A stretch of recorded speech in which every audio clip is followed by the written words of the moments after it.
Welcome to a new episode of AI Research Radar, where we showcase the most cutting-edge developments in the field of artificial intelligence. Join us as we shine a spotlight on the latest advancements and breakthroughs in AI research. From machine learning to natural language processing, AI Research Radar covers it all to keep you informed on the forefront of AI innovation. The paper titled, Mixture of Depths, Dynamically Allocating Compute in Transformer-Based Language Models, introduces a method called Mixture of Depths, MOD, for transformer-based language models. The goal of this method is to dynamically allocate compute resources to specific positions in a sequence, optimizing the allocation along the sequence for different layers across the model depth. The implementation of MOD transformers involves several steps.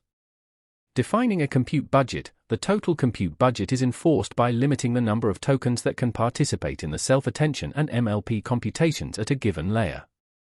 Routing around transformer blocks, tokens are routed to one of two computational paths, self-attention and MLP blocks, or a residual connection.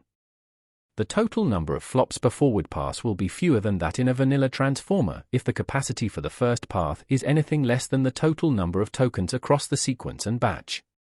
Routing schemes. Two learned routing schemes are considered, token choice and expert choice. In token choice routing, a router produces per token probability distributions across computational paths. In expert choice routing, each path chooses the top k tokens based on the token's preferences. Routing implementation. Each token is processed by a router to produce a scalar weight, and the top k weights are then used to choose the token identities that will route through a transformer's block. Sampling. Two methods are tested to work around the non-causal nature of the top k operation. The first introduces a simple auxiliary loss that empirically affects the primary language modeling objective. The second method introduces a small auxiliary MLP predictor that receives the same inputs as the router. Training methods. All models use the same basic hyperparameter configurations except for changes to the number of layers, heads, and embedding size to produce differently sized models during ISOFLOP analyses. The paper presents several experiments to validate the proposed methods. Training. ISOFLOP comparisons. Models with a relatively small flop budget were trained to determine optimal hyperparameters. The optimal mod transformer achieves a lower loss than the optimal baseline, and also has more parameters. Autoregressive evaluation. Mod variants were evaluated during autoregressive sampling. Each model was tested on exactly the same held-out data, comprising 256,000 sequences. Mixture of depths and experts. Mode. The mod technique was integrated with MO models to form mode models. Two variants were tested: staged mode, which routes tokens around or towards blocks prior to the self-attention step, and integrated mode, which implements mod routing by integrating no-op experts among the conventional MLP experts. The results of these experiments show that mod transformers can improve on ISOFLOP optimal baseline performance with models that use fewer flops per forward pass. This is AI Research Radar. Now, we will be delving into the next paper on our agenda. The authors of the paper titled, Can Contrastive Learning Refine Embeddings?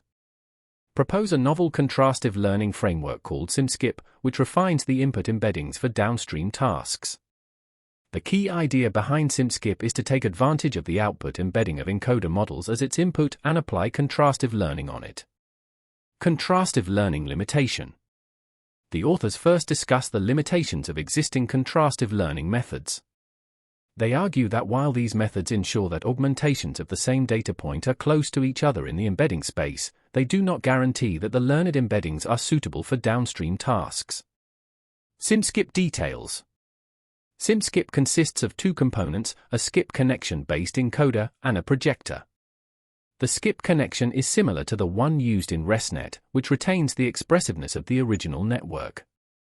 The projector is a multi-layer perceptron, MLP, with one hidden layer. Data augmentation. The authors propose two types of data augmentation methods for the output embedding of an encoder network: masking and Gaussian noise. Random masking. Random masking is applied to the input embedding. A random vector is created where 0 indicates that the element will be masked and 1 indicates no change. Gaussian noise. Gaussian noise is added to the input embedding. A random vector is sampled from a multivariable Gaussian distribution, and the output after adding the Gaussian noise is the input embedding plus the noise. Theoretical proof. The authors provide a theoretical proof demonstrating why SimSkip may refine its input embedding. They establish the upper bound for the loss in any downstream task within the context of contrastive unsupervised learning. They then prove that using a skip connection-based network as the contrastive learning encoder can achieve a smaller or equal loss upper bound for downstream classification tasks compared to using original input embedding directly. Experimental work. The authors validate their proposed method through extensive experiments on various datasets and downstream tasks. Experimental setting. The authors use 5 datasets: MovieQA, STL10, CIFAR10, Quora, and PubMed. They employ 4 methods to learn the input embedding for contrastive learning: FedE, SimCLR, GraphSAGE, and SimCSE. SimSkip for federated knowledge graph embedding. The authors evaluate SIMSKIP's performance of refining the embedding learned by federated learning. They use 3 different downstream tasks: K-nearest neighbor same genre prediction, KNN, genre classification, and movie recommendation. SimSkip for image embedding. The authors test SIMSKIP's performance for refining the self-supervised image embedding. They first use SimCLR to learn the embedding, then they further refine the embedding with SimSkip. The downstream task is the image classification task. SimSkip for node embedding learned by supervised learning. The authors test SIMSKIP's performance of refining the embedding learned by supervised learning. They use GraphSAGE as the supervised embedding learner. The downstream task is the node classification task. SimSkip for transformer-based text embedding. The authors test SIMSKIP's performance of refining the self-supervised transformer-based text embedding. They further refine the pre-trained SimCSE embedding with SimSkip and apply SimSkip text embedding to various NLP downstream tasks. Ablation study. The authors assess the effect of the skip connection in SimSkip by comparing it with SimSkip, which is obtained by removing the skip connection from SimSkip. They find that the accuracy of the downstream task with SimSkip is lower than SimSkip and even lower than that with the original SimCLR embedding. This is AI Research Radar. Now, we will be delving into the next paper on our agenda. The study in the paper titled Blink, Multimodal Large Language Models Can See But Not Perceive, employed a comprehensive methodology to assess the performance of multimodal large language models, LLMs, in visual perception tasks. Benchmark creation. The researchers developed a new benchmark, Blink, comprising 14 visual perception tasks. These tasks were inspired by classical computer vision problems and were reformulated into multiple-choice questions for multimodal LLMs to answer. The tasks span from low-level pattern matching to mid-level reasoning and high-level visual understanding. Data collection. The data for the benchmark was sourced from various existing vision datasets, and new data was also collected. The tasks were designed to be challenging to solve by minimizing the evaluation using dense captioning, necessitating the models to perceive the contents of the images to provide answers. Model evaluation. The researchers evaluated 17 multimodal LLMs of various sizes on the Blink benchmark. The models were assessed based on their ability to correctly answer the multiple-choice questions in the benchmark. Comparison with specialist models. The performance of multimodal LLMs was compared with specialist computer vision models on the same tasks. This comparison aimed to highlight potential pathways for future improvements in multimodal LLMs. Error analysis. An error analysis of the model's performance on the benchmark was conducted. This involved manually examining a sample of the model's errors to identify common types of mistakes. Dense captioning experiment. An experiment was conducted to measure the impact of reducing images to dense captions on the model's performance. This involved converting images into task-agnostic dense image captions and then evaluating the performance of a text-only LLM on these captions. Visual prompting experiment. An experiment was conducted to measure the effect of different visual prompts on the model's performance. This involved altering the size and color of the visual prompts and evaluating the model's performance under these different conditions. The experimental work conducted to validate the methods involved evaluating the Blink benchmark on 16 recent multimodal large language models, LLMs.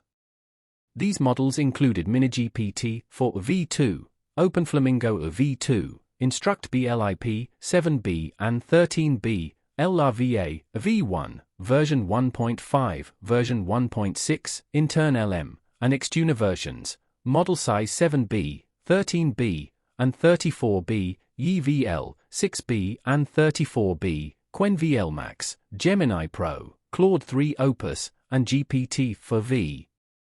The evaluation setup followed standard setups as in the VLM EvilKit, with the temperature set to 0 and retry set to 10. The images were not resized during any experiment. For the models that did not support multiple images as input, the images were concatenated as input. The choice from the model's output was extracted with a set of predefined rules and GPT 3.5. The performance of these models was compared with human performance and random guessing.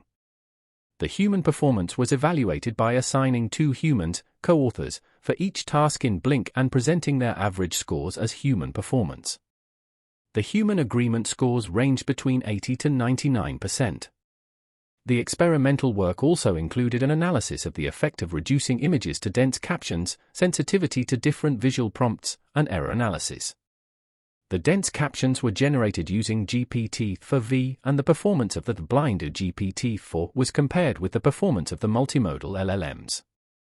The effect of visual prompting was analyzed by experimenting with different circle sizes and colors on multiple tasks. The error analysis was conducted by manually examining 140 error instances made by GPT-4V on Blink. The experimental work also involved comparing the performance of multimodal LLMs with specialist models on Blink tasks. The train checkpoints for 6 specialist models were downloaded and evaluated on Blink. The performance of these specialist models served as a proxy upper bound of how good multimodal LLMs could be. Thank you for joining us for this episode of AI Research Radar. Be sure to stay tuned for our next episode where we will showcase the latest innovations in AI research. If you enjoyed the content, please consider subscribing and liking the video.